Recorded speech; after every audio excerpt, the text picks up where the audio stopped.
নিশ্চয়ই আপনি নিজের কাছেই প্রশ্ন করেন যে যখন সবকিছু অসম্ভব লাগছে তো এই পরিস্থিতি কিভাবে বদলাবে। আমাদের এই খেয়াল আস্তে আস্তে নিরাশার দিকে টেনে আনে আর আমাদের দিন নিরুপায়ের দিকে অতিক্রম করে আর চোখ একটা আশার তলবে থাকে। কখনো আপনি ভেবেছেন এমন কোন আমল আপনাকে কবুলিয়তের দরজা পর্যন্ত পৌঁছাতে পারে? তো আজকে আমরা এমনই কিছু ইশারার ব্যাপারে জানব যেগুলোতে আল্লাহ কবুলিয়তের লক্ষণ দেন, যেগুলোতে আল্লাহ তাআলা আমাদেরকে বিশ্বাস দেন যে কোনো দোয়ায় কখনোই বৃথা যায় না, যেখানে আল্লাহ তাআলা বলেন উনি আমাদের মনের সমস্ত ডাককে শোনেন। তো সর্বপ্রথম একটা কথা অন্তরে ঢুকিয়ে নিন যে আল্লাহ তাআলা বিশ্বাস আর পরীক্ষার জন্য শুধুমাত্র তার বিশেষ বান্দাদের বেছে নেন, আর যাদেরকে বেছে নেন তারা আল্লাহর পরীক্ষায় রাজি হয়ে যায়। তারপর আমরা প্রতিটা সেই রাস্তায় বিশ্বাস করি যা আল্লাহ আমাদেরকে তার কাছে নিয়ে যাওয়ার জন্য বানিয়েছেন। তারপর আমরা নিজেকে মাপ করা শিখে যাই। তারপর আমরা আল্লাহর ফয়সালায় আমাদের শান্তি খুঁজে নেই। আপনি একটু এই আয়াতে লক্ষ্য তো করুন আপনার রব আপনাকে কতটা ভালোবাসায়। আপনাকে জবাব দিচ্ছেন, আর যে কেউ আল্লাহর উপরে তাওয়াক্কুল করে তার জন্য তিনিই যথেষ্ট। আর তোমার রব তার কাজ সম্পন্ন করেই ছাড়েন। মনে রাখুন, ভয়, চিন্তা আর হতাশা না তো তোমার দুঃখ কম করতে পারে আর না তোমার জন্য খুশির দরজা খুলতে পারবে। সেই রব শুধুমাত্র আপনার বিশ্বাস আর সবরকে পরীক্ষা করেন। আপনি হয়তো আপনার জন্য অনেক কিছু ভাবেন, অনেক পরিকল্পনা করেন, আর এটাই ভাবেন যে এখন আমার কাজ অবশ্যই হয়ে যাবে। আপনি আসলে শুধু সান্ত্বনা রাখছেন, আর আপনি এটা জানেন না যে যে ফয়সালা আপনি নিজের জন্য নিচ্ছেন সেটা কি আপনার জন্য ভালো। আপনার সেই চাওয়া অথবা আকাঙ্ক্ষা কি কখনো আপনার জন্য শান্তির কারণও হয়ে দাঁড়াবে? মনে রাখুন, একজন মানুষ আল্লাহ ছাড়া কিছুই নয়, না সে বাস্তবিকভাবে দুনিয়াবাসীর থেকে কোনো খুশি কিনতে পারে আর না সঠিক রাস্তা। তিনি আপনাকে শুধু বলতে চান যে কে আছে, কে আপনার ভাঙা হৃদয়কে জুড়তে পারে। আল্লাহ আপনার মনকে পরীক্ষা করেন, আর যখন তিনি আপনার মনের কথা জানেন তখন তিনি আপনাকে খালি হাতে ফেরান না। আল্লাহ তাআলা বলেন, নিশ্চয়ই তোমার আল্লাহ খুব নিকটে আর জলদি কবুল করতে চলেছেন। আপনি তো সেই সৌভাগ্যবান যে আল্লাহর দরজায় এসেছেন। আপনার তো হতাশ হওয়াই উচিত নয়। আর সেই সত্তার ওপরে কেন হতাশ হবে যার কোণেই এই দুনিয়া?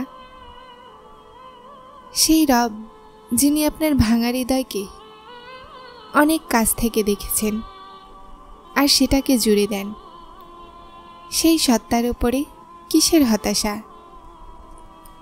নিজেকে প্রশান্ত করে নাও। এটা জেনে রাখুন যে সেই রব উত্তম পরিকল্পনাকারী আর উত্তম ফয়সালা করেন।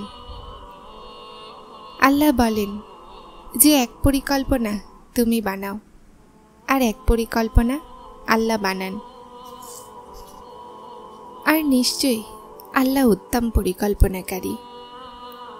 তার জবাবেও হিকমত লুকিয়ে থাকে আর তার নীরবতায়ও হিকমত লুকিয়ে থাকে।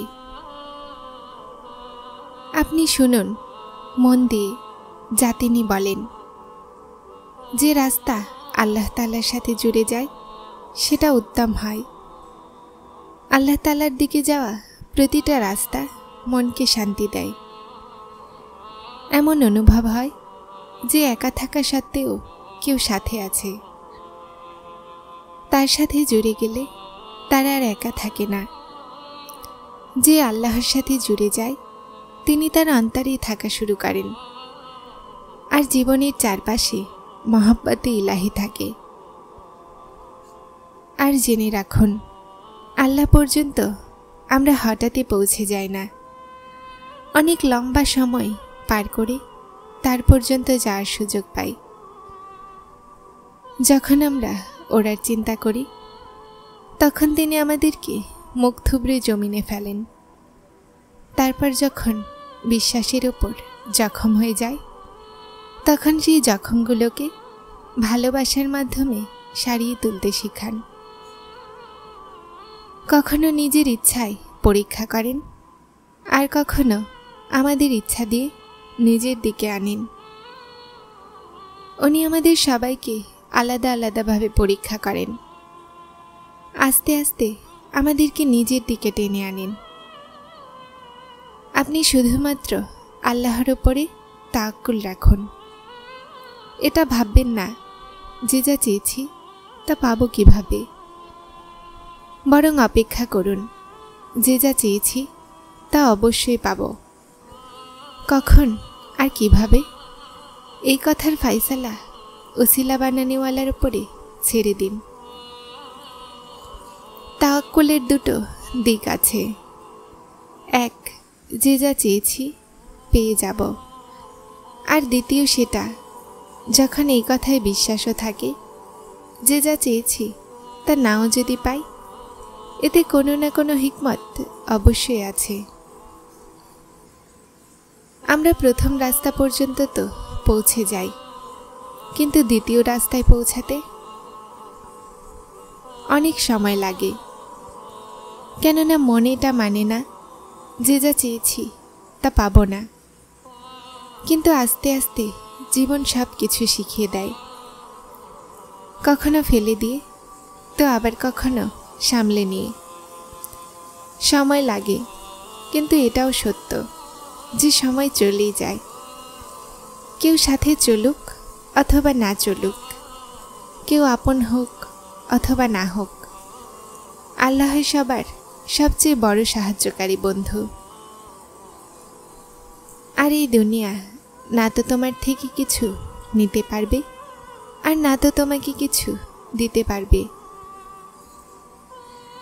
আপনি শুধুমাত্র বিশ্বাস রাখুন, তারপর দেখুন তিনি কিভাবে সেই বিশ্বাসের ডোরকে কখনোই ভাঙতে দিবেন না। দোয়াগুলো সবসময় কবুল হয়। দোয়া চাওয়াই এই জন্য হয় যেন সেটা কবুল হয়, আর কবুলও হয় কিন্তু সময় মতো। শুধু অপেক্ষা দরকার। দোয়াগুলো অদৃশ্য, কেউ দেখতে পায় না, আর না কেউ শুনতে পায়। কিন্তু যখন কবুল হয় তো দেখাও দেয় আর শুনতেও পাওয়া যায়। শোনো, সফর এখন খতম হতে চলেছে, মঞ্জিল তোমার নিকটে। নিশ্চয় তোমার অশ্রু খুশির হবে, তোমার জীবন আরও হাসি খুশিতে ভরে যাবে ইনশাআল্লাহ।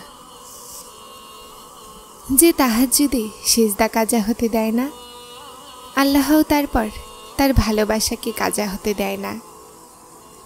আর যদি এমন হয়ে যায় যে যেই কারণে তুমি আল্লাহর সাথে তাহাজ্জুদে মোলাকাত করো, আর আল্লাহ তোমার সামনাসামনি এসে যায়, আর সেই সময় তোমার জন্য অলৌকিকতার চেয়ে কম নয়।